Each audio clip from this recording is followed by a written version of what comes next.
Hello friends, I am doctor V V Singh. आज आप मेरे टॉक शो पर हैं। जिस विषय पर आज हम चर्चा करेंगे वो है happiness is high self esteem. Happiness का मतलब है कि हम अंदर से कैसा महसूस करते हैं, यानी कि अगर we have feelings of joy, contentment and well being तो हम खुश हैं।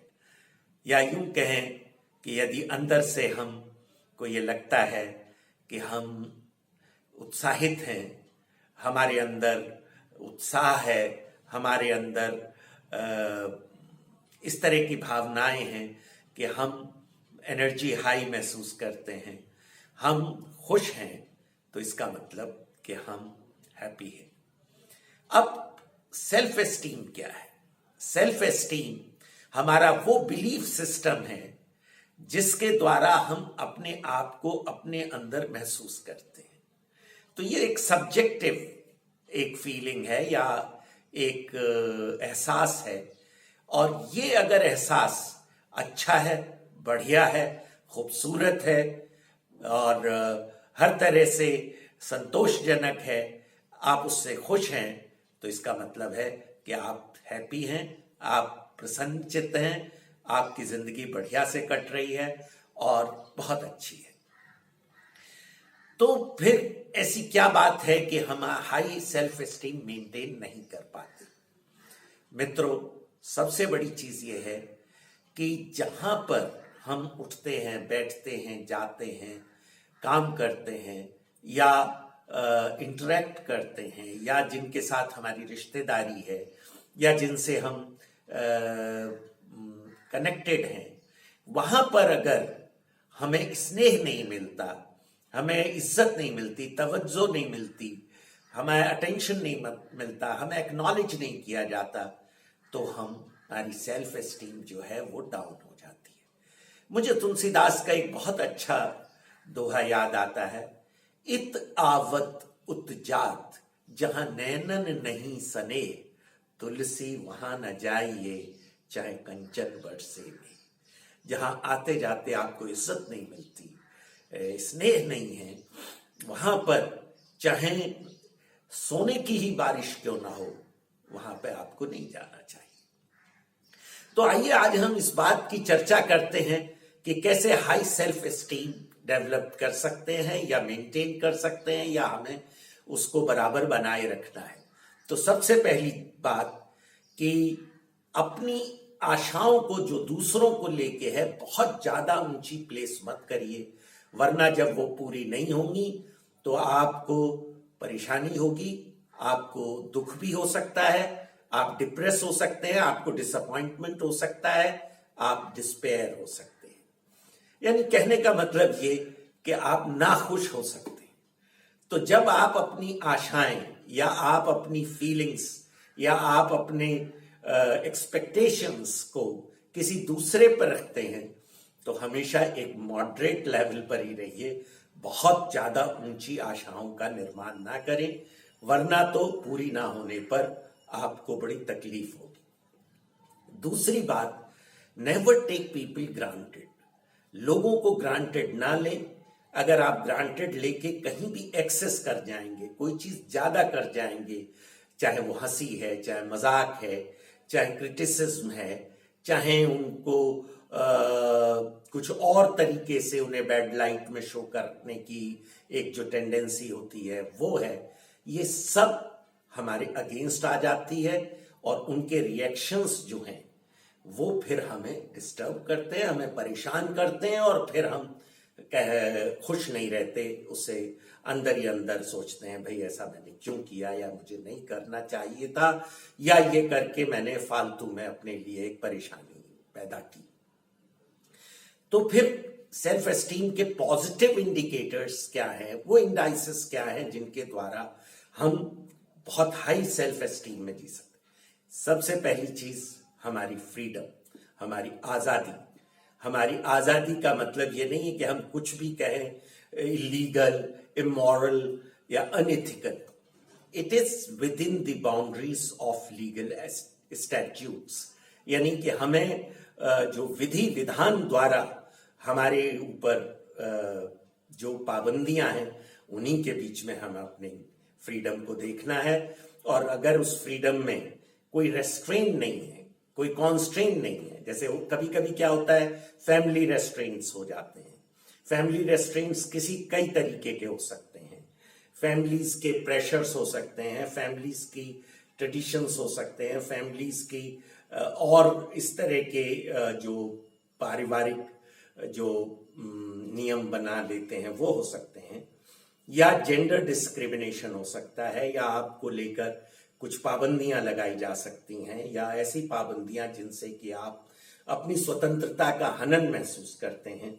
तो उसमें आपकी फ्रीडम जो है वो इम्पिंच होती है, यानी उस पर दबाव पड़ता है। और जब हमारी आजादी पर दबाव पड़ता है तो कहते हैं पराधीन सपने वो सुख नहीं, यानी कहने का मतलब है कि हम अपनी आजादी को वेल प्लेस्ड रखें, उसको डिमांड करें, उसकी अर्जेंसी को बताएं और उसके साथ नेगोशिएट ना करें कि because something is being given to you therefore you must surrender. There can always be a beautiful understanding of expressing our feelings, our desires, our concerns. तो वो हम बातचीत कर अपने परिवार में, अपने दोस्तों में, अपने साथियों के साथ ये बात कह सकते हैं। इसका मतलब ये है कि कोई चीज प्रेशर में ना करें, स्ट्रेस में ना आए, किसी के दबाव में ना रहें। हाँ, एग्रीमेंट और डिसएग्रीमेंट को बहुत कायदे से, बहुत प्यार से रिफ्लेक्ट करें, बोलें, एक्सप्रेस करें और लोगों को समझाएं और बता दें कि not with you, you are not buyer of a wrong, a something which is being imposed upon you wrongly। ऐसी कोई भी बंदिश जो आपके साथ गलत तरीके से लगाई जा रही है उसको आप बता दें कि ये एक्सेप्टेबल नहीं है, बहुत प्यार से, बहुत मृदुलता से, लेकिन फर्म। अब हम आते हैं दूसरी चीज, रिस्पेक्ट। अपनी रिस्पेक्ट के बारे में केयरफुल रहिए। बहुत से लोग जो हैं आपको ग्रांटेड लेके कोई चीज ऐसी बोल देंगे, कोई काम ऐसा बता देंगे, कोई चीज ऐसी हो जाएगी जिससे कि आप आहत महसूस करेंगे, आपको परेशानी होगी, आपको दिक्कत होगी और फिर आप स्ट्रेस में आ जाते हैं। तो अपनी रिस्पेक्ट को गार्ड करिए, अपनी रिस्पेक्ट को एक्सप्रेस करिए, डिमांड करिए और उस डिमांड के साथ दूसरों को भी रिस्पेक्ट दीजिए। अगर आप सिर्फ डिमांड करेंगे और रिस्पेक्ट नहीं देंगे तो फिर आई एम अफ्रेड आपको हो सकता है कि वो इज्जत ना मिले। तो हमें इज्जत को मेंटेन करना है, उसको सेफगार्ड करना है, उस पर इंसिस्ट करना है और उसको कोई अगर डिस्टर्ब करता है तो उनको बड़े सरलता से, बड़ी मधुरता से बता दीजिए कि नॉट विथ मी, मेरे साथ नहीं। तीसरी चीज जो हम बात करते हैं वो है कि हमारे को एक्नॉलेज किया जाए, हमारी बीइंग स्पेशल, यूनिक। हर व्यक्ति की एक स्पेशलिटी है, उसको एक ईश्वर ने अलग तरीके से बनाया है। तो वो जो आपकी पहचान है या जो आप हैं उसको क्या लोग एक्नॉलेज करते हैं, उसे प्रेज करते हैं, उसको सराहते हैं, उसको सही एड्रेस करते हैं और नहीं करते हैं तो आप इस चीज को अदरवाइज लेना ही होता है और लेते ही हैं और उससे आपको तकलीफ होती है, दुख होता है। तो ये आपकी जो स्पेशलिटी है उसको आप बहुत अच्छी तरीके से प्रेजेंट करिए, प्रोजेक्ट करिए, उसके साथ इंटरेक्ट करिए। वो आपकी यूएसपी है, यूनिक सेलिंग प्राइस या पॉइंट कह लो। आप उसको बहुत अच्छे से, बढ़िया से उसको आगे बढ़ाइए। Next is acknowledgement. आपके किए हुए को, आपके द्वारा अच्छे कार्यों को, आपके किए हुए फीलिंग्स को अगर लोग एक्नॉलेज करते हैं तो वो आपको अच्छा लगता है और एक्नॉलेज नहीं करते हैं तो आपको बुरा लगता है। यहां पर मैं एक बात जरूर कहना चाहूंगा कि do not expect immediate and instant reaction from the people. आपने कुछ अच्छा किया है तो फिर बेताब मत हो जाइए, बहुत ज्यादा परेशान मत हो जाइए कि तुरंत आपको रिटर्न्स मिले या लोग उसको सराहें और उसकी तारीफ करें। Have a patience. Good is always registered as good. अच्छाई अच्छी ही होती है और अच्छी ही महसूस होती है, उसे अच्छा ही कहा जाता है, और बुराई बुरी ही होती है और उसे बुरा ही लगता है और उसको बुरा ही कहा जाता है। तो अगर आपने कोई अच्छा किया है या अच्छा कर रहे हैं या आप अच्छे हैं, तो मेरी बात मान लीजिए साहब कि you are being registered for being good, being nice, being Nobel.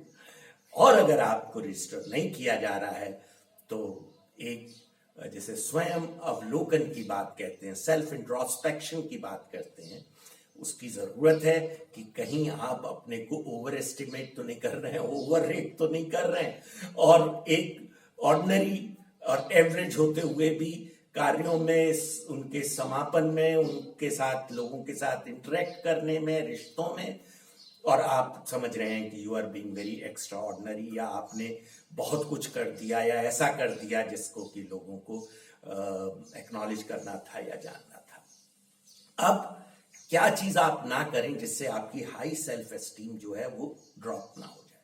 तो सबसे बड़ी चीज मित्रों, कभी भी ईगो को हावी ना होने दें अपने ऊपर। ईगो जो है वो डोमिनेंस है, एरोगेंस है। हम बहुत सी बार अपने को ऐसा समझ लेते हैं कि हम बड़े स्पेशल हैं, हम बड़े दबंग हैं, हम बड़े महान हैं, हम बड़े ऊंचे पहुंचे हुए हैं, और उसी तरह से फिर हम जब इंटरेक्ट करते हैं तो फिर लोग हमें साथ छोड़ जाते हैं या हमारे साथ उस तरह पेश नहीं आते हैं या रिएक्ट भी कर देते हैं। तो ये सब चीजें हमारी सेल्फ एस्टीम को नीचे गिराती हैं। दूसरी चीज, वैल्यू डिफरेंस। अगर आपसे कोई सहमत नहीं है या आपसे कोई की बात या आपकी जीत या आपके तौर या तरीके भिन्न हैं, औरों के भिन्न हैं, तो उनको बहुत जजमेंटल होके मत देखिए। हर चीज पर जजमेंटल होना, सही गलत का फैसला देना कोई बहुत अच्छी बात नहीं है। लोगों को जब तक कि वो चाहते नहीं हैं तब तक उनको क्रिटिसाइज मत करिए, उनको सलाह मत दीजिए। कहते हैं ना, if you are too much instructional and directional, people are not comfortable with you. But if you are a person of entertainment and entertainment, then people love to be with you. लोग अगर आप प्रसन्नचित्त हैं, आप jovial हैं, आप खूब हंसते हैं, बोलते हैं, तो लोग आपके साथ रहेंगे। तो ये भी एक बहुत बड़ा गुण है कि आप अगर अच्छे हैं, खूब मजाकिया हैं। मैंने कहा था मजाकिया की बॉर्डर लाइन ये है कि किसी को हर्ट नहीं होना चाहिए। अब आ जाइए कि कोऑपरेटिव। अगर आप कोऑपरेटिव हैं, लोगों का साथ दे रहे हैं, लोगों के साथ खड़े होते हैं, जरूरत पर उनके साथ हैं, आपको भी अच्छा लगेगा, लोगों को भी अच्छा लगेगा, और लोग भी आपके साथ कोऑपरेट करेंगे। अन्यथा जब आपको जरूरत है और लोग कोऑपरेट नहीं करेंगे तो आपकी हाई सेल्फ एस्टीम फिर डाउन हो जाएगी। तो ये चीज हमें ध्यान रखनी है कि हम किस तरह से चलें, किस तरह से जाएं, किस तरह से उठें बैठें। लास्ट जिस चीज की सेल्फ एस्टीम पर बहुत असर पड़ता है, खुश रहना भी एक गोल है। आप क्या खा रहे हैं, क्या पी रहे हैं, क्या पहन रहे हैं, अगर हर चीज को लेके आपके असेसमेंट डाउन है तो आप खुश नहीं रह सकते। तो जो कुछ कर रहे हैं, जो कुछ हो रहा है, जो भी आपके साथ है, feel happy. Feeling happy is a choice. उस चॉइस को आप एक्सरसाइज कर सकते हैं, उसको रिफ्लेक्ट कर सकते हैं, उसको एक्सप्रेस कर सकते हैं, और अगर आप खुश हैं तो दूसरे भी आपसे मिलकर खुश होंगे। ये निहायत जरूरी है कि मुस्कुराते रहिए, हंसते रहिए, अपने मनोबल को बढ़ाते रहिए, और कोई भी ऐसी चीज जिससे आपका मनोबल गिरता है, बड़ी जल्दी वापसी कीजिए, बड़ी जल्दी हाई सेल्फ एस्टीम में जाइए, जिससे कि आप हैप्पी रह सकें। अन्यथा फिर वही आप में स्ट्रेस, आप में डिसअपॉइंटमेंट, आप में डिस्पेयर, आप हो सकता है आप डिप्रेशन में आ जाएं उसकी वजह से। इन सब से बचने के लिए जरूरी है हाई सेल्फ एस्टीम, और इसकी जरूरत हम सबको है। बनाए रखें, आगे बनाए रखें, साथ बनाए रखें, हर रोज बनाए रखें। क्यों? क्योंकि life is yours. Thank you very much.